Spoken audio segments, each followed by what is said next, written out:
नमस्ते दोस्तों।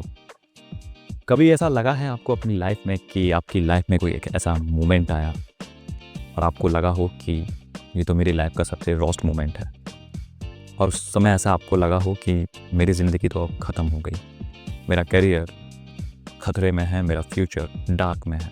लेकिन बाद में जाके रियलाइज़ हुआ कि अगर वो मोमेंट नहीं होता तो आज यहाँ नहीं होती। यही तो ट्विस्ट है लाइफ का। हमारी ज़िंदगी का कोई भी मोमेंट ना तो पूरी तरीके से अच्छा होता है और ना ही पूरी तरीके से बेकार। क्योंकि जब हमारा बुरा टाइम होता है ना, हम उस समय सिर्फ एक फ्रेम देखते हैं, सिर्फ एक ही फ्रेम देखते हैं। लेकिन हमारी ज़िंदगी एक मूवी की तरह है। हम लोगों की ज़िंदगी हिंदी फिल्मों की तरह है जिसमें बहुत सारे सीन हैं, बहुत सारे फ्रेम हैं। देखिए, आप इमेजिन करिए कि एक आदमी की जॉब चली गई है, एक आदमी को उसकी जॉब से निकाल दिया गया है। देखो, इमेजिन करो कि एक आदमी है, उसकी जॉब चली गई, उसको जॉब से निकाल दिया है। उस टाइम वो जो मोमेंट है ना, वो मोमेंट बहुत बुरा है और उस टाइम उसको लग रहा है कि मेरी दुनिया ख़त्म हो गई। मेरे पास कोई ऑप्शन नहीं है, परिवार में तनाव है, वो खुद इतना तनाव ले रहा है कि उसको कुछ समझ भी नहीं आ रहा है कि वो क्या करे। फ्यूचर की टेंशन है, कॉन्फिडेंस बिल्कुल ज़ीरो हो गया है। लेकिन प्रेशर में आकर वही आदमी प्रेशर में आकर एक फ्रीलांस जॉब मिल जाती है, फ्रीलांस जॉब ले लेता है। अब उसी फ्रीलांस जॉब से वो 2 गुना सैलरी कमा रहा है जो अपनी पिछली जॉब से पैसे कमा रहा था। जितनी सैलरी उसको उसकी पिछली जॉब में मिलती थी, फ्रीलांस करके वो 2 गुना एक्स्ट्रा ज़्यादा पैसे कमा रहा है। Now tell me that firing was good या बैड? उसको उसकी नौकरी से निकालना अच्छा था या बुरा? बताइए। अच्छा था। और फ्यूचर में वही पॉइंट, वही मोमेंट एक टर्निंग पॉइंट साबित हो गया। यही है रियल मैनिपुलेशन लाइफ का।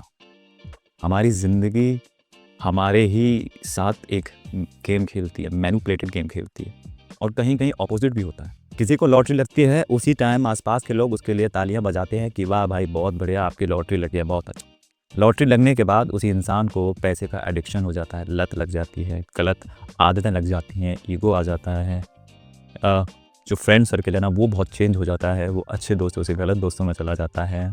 परिवार के बीच लड़ाइयाँ शुरू हो जाती हैं पैसे की वजह से। तो बताओ, वो मोमेंट अच्छा था या बुरा? बुरा था। हुआ ना अपोजिट, मैंने अभी बताया था। यही है लाइफ की कोर स्टोरी।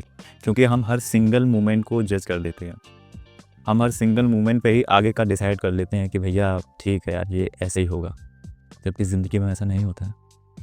एक स्टूडेंट का ब्रेकअप हो जाता है, ब्रेकअप होने के बाद पूरी तरीके से टूट गया, उसको कुछ समझ नहीं आ रहा है, उसको ऐसा लग रहा है कि मेरी दुनिया ख़त्म हो गई, कोई एक इंसान छोड़कर क्या चला गया, वो पूरी तरीके से टूट चुका है और कुछ करने की चाहत ही नहीं है उसके अंदर। लेकिन वो क्या करता है कि अगले दिन से जिम जाना स्टार्ट कर देता है। जिम जाना स्टार्ट करता है तो अच्छा खासा हेल्थ भी बनता है, रेस्पेक्ट भी मिलती है। वही स्टूडेंट टॉप कंपनी में जॉब पकड़ लेता है। तो मुझे अब बताओ कि वो ब्रेकअप डिस्ट्रैक्शन था या लाइफ का टर्निंग ट्रांसफॉर्मेशन पॉइंट था। ज़्यादातर जो वाइज लोग होते हैं ना, स्मार्ट लोग होते हैं ना, स्मार्ट पीपल, पता है वो क्या करते हैं? वो किसी भी मोमेंट पर रिएक्ट नहीं करते, वो किसी भी चीज़ का वेट नहीं करते, वो ऑब्ज़र्व करते हैं, आसपास की चीज़ों को देखते हैं, ऑब्ज़र्व करते हैं। इतना ऑब्ज़र्व करते हैं कि वो पता लगा लेते हैं कि आगे का मूवमेंट, आगे का सीन कैसे अनफोल्ड होगा। जैसे मैंने अभी बताया था कि हमारी ज़िंदगी हिंदी फिल्मों की तरह होती है और मुझे भी लगता है कि एक किताब की तरह भी होती है। एक पेज से पूरा कंक्लूजन नहीं निकलता, उसको पूरा पढ़ना पड़ता है। इसलिए ये सारी बातें सुनकर सिर्फ एक चीज़ समझ लो, ज़िंदगी में किसी भी मोमेंट को इमीडिएटली टैग मत करो, इमीडिएटली डिसाइड मत करो कि अरे भाई, ये मोमेंट मेरा बुरा है तो मेरा आगे बुरा होगा, ये मोमेंट मेरे लिए अच्छा है तो सब कुछ आगे अच्छा होगा। ऐसा नहीं होता मेरे दोस्त। क्योंकि हम जो देख रहे होते हैं ना, वो पूरी कहानी नहीं होती, सिर्फ एक फ्रेम होता है, एक मोमेंट होता है। तो इसका क्या कंक्लूजन निकलता है वो मैं बताता हूँ। एक सिंपल रूल अपने दिमाग में चिपका लो। आज कोई चीज़ तुमको बर्न कर रही है, अंदर से जला रही है, तो कल वही चीज़ आपको शाइन भी करा सकती, चमका भी सकती। ज़िंदगी का रियल पावर इसमें नहीं है कि तुम फॉल अवॉइड करो, असफलता को नकार दो। रियल पावर इसमें है कि फॉल के बाद आप कैसे राइज करते हैं। रियल पावर इसमें है कि गिरने के बाद आप कैसे उठते हैं।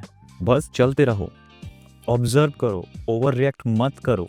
क्योंकि लॉन्ग रन में आकर जो होता है ना, वो अच्छे के लिए होता है। अगर आपको ये बात दिल में फील हुई है, सच में अच्छी लगी है, तो मुझे आप कमेंट्स करके बोलो, आई ट्रस्ट लाइफ।